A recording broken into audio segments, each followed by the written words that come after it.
What's going on, everybody? Welcome back to the channel. Hope all is good wherever you are. In this video, we're going to go into the Jordan Peterson vault and watch him crush feminism calmly in front of two feminists. This is hilarious and vintage Jordan Peterson.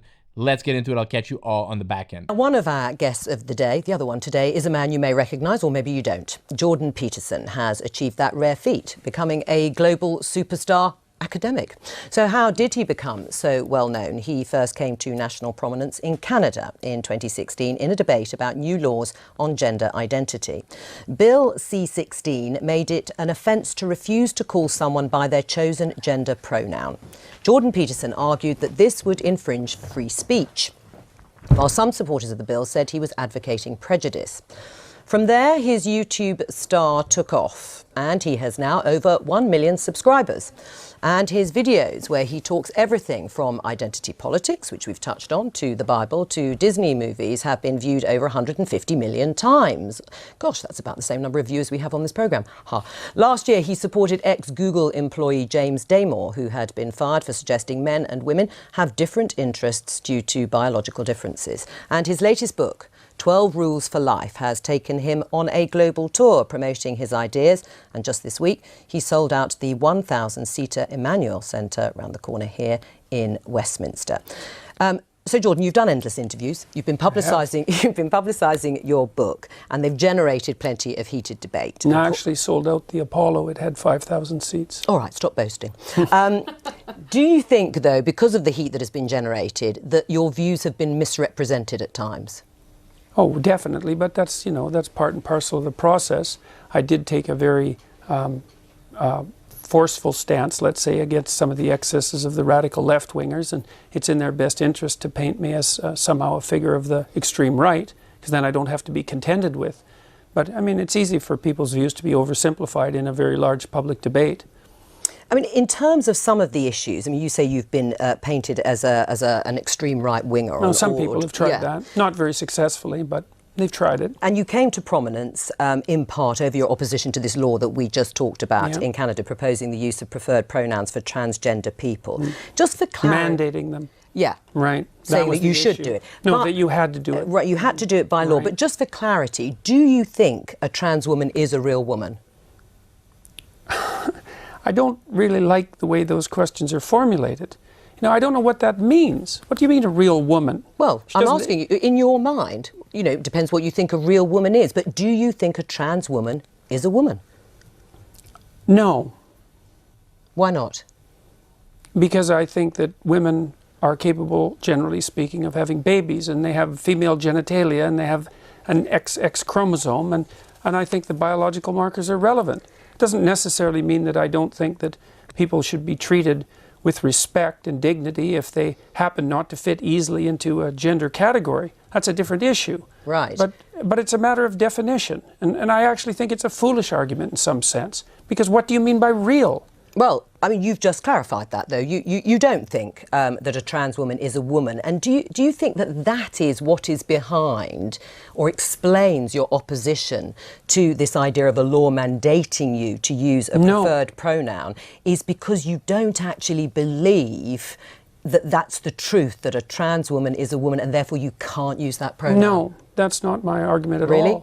Yeah, really. My argument is that the government shouldn't compel voluntary speech. No, but I know what your argument is, and no, you've made it very clearly. But that's exactly it. There's the motivation behind it. But you don't believe I wouldn't put is a everything woman. online in my life to take the stance I did unless I had thought that through very deeply. And I've thought it through very deeply. There aren't hidden motivations that have to do with some arbitrary prejudice against trans people. Okay. It's pure and simply this. There's never been a time in English common law history where the government compelled speech, and the Canadian government dared to do that. And that was unacceptable. And they masked it with this show of compassion for the oppressed, and I don't buy it. Right, but you would, as I think you've said, at an individual level, if somebody asked you, somebody asked you to use a particular pronoun, you would do so. Well, I have. You have? Yes. Right, fine. Yes. Let's talk about feminism. Are you a feminist? No, not as it's currently defined, certainly not. No, well, in any other definition? Well, I think that anybody who doesn't think that the competitive landscape should be opened up for equality of opportunity is not thinking. And so everyone's interests are better served if people have as equal access to opportunity to display their talents and to manifest their talents in the world as possible. So in that sense, certainly. But feminism now, and this is why it's so deeply unpopular, a very small minority of women in the UK identify as feminists. And the reason for that is it's primarily become an ideological weapon. And it's an ideology that I detest, actually, the ideology that it's associated with, collectivist ideology. Right. I mean, OK, and that's your view about feminism. Aisha, are you a feminist? Oh, absolutely. I'm a very proud feminist. And when I was a special advisor in government, I worked on women and equality issues, and I was very proud, actually, of a piece of legislation I got on the statute book with my former boss, Harriet Harman, the Equality Act in 2010, which strengthened our anti-discrimination laws. And I fought very hard to get more women into public life, into the Labour Party. And I'm very, very proud of being a feminist, hence my pink dress. Oh, well, all right. Obviously reverting to type then in the pink dress. Absolutely, well. You would like men to regain or reclaim their strength physically, mentally and morally. Is that broadly correct?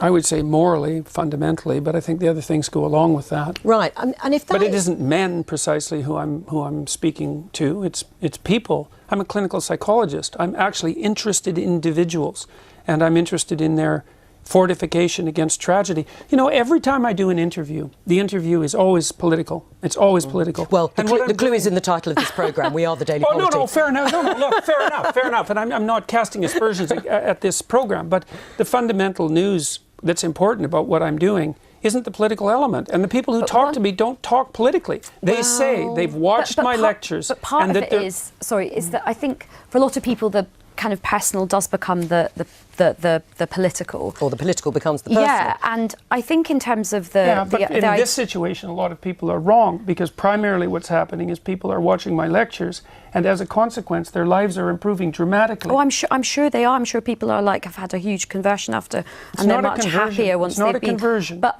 what I would like to do is kind of almost. I think at the moment the discussion about feminism is very divisive, and sometimes it can sort of be like, okay, men have to lose and women have to gain. Actually, everybody has a lot to gain by greater equality. Now, whether you get the equality of outcome that you want, I think only time will tell. But certainly, equality of opportunity is very important. And actually, we can agree on that. And a lot of men would benefit from that. So I think a lot of men are having a lot of crises at the moment in terms of mental health, suicide issues, their own sense of identity, because I think some of the stereotypes put on men are quite limiting for them as well. I think they make men quite unhappy as well. The devil's in the details with regards to equality, because I'm an advocate of equality of opportunity. But and I outcomes. think outcomes, that's an appalling doctrine. Why?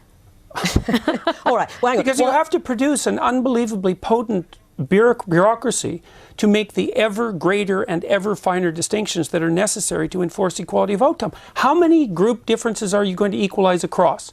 Is it just gender and sex? How many genders? No, gender and ethnicity? How many genders? I think how many ethnicities? How many races? We'll let Aisha answer. I think what people are trying to do with this, and certainly as somebody who has sought to sort of do this myself, I think you set yourself ambitions for what you would like to see, and then you try and remove as many of the structural barriers and obstacles. So you try and create that fair crack of the whip and that equality of opportunity to see where you get to with the outcomes. That's now, fine. We are in very early stages. It's only 100 years since women got the vote in this country. We have had a long established patriarchal society and set up for a long time in the world in this country. So I think we have a long way to go to see where it plays out. There is no country in the world where we really do have gender equality properly yet in terms of real decision making and real some of the power. Scandinavian countries maybe, but they're still not quite there. And I think you've spoken a lot about this. There's still a way to go in Scandinavia. Things are not perfect in Scandinavia. I haven't spoken about that specifically. I've spoken about. You spoke about the right stuff yesterday. You talked about the Scandinavia. Well, I've spoken about the fact that, see, one of the things that's happened in the analysis of the differences between men and women is that the social constructionist claim is that the differences are socially constructed, right? Is that it's a consequence of environment that men and women differ. But what the scientific literature indicates is that as cultures become more egalitarian, like they have in Scandinavia, the differences between men and women actually increase rather than decreasing, which is a direct repost to the social constructionist view. So they just deny all that. The biggest differences in the world in interest and temperament are between Scandinavian men and women. It's exactly the opposite of what everyone predicted. Can I just pick up on one thing you said a little earlier in the interview, which you said it's the moral guidance that you are focused on. You think that is particularly important.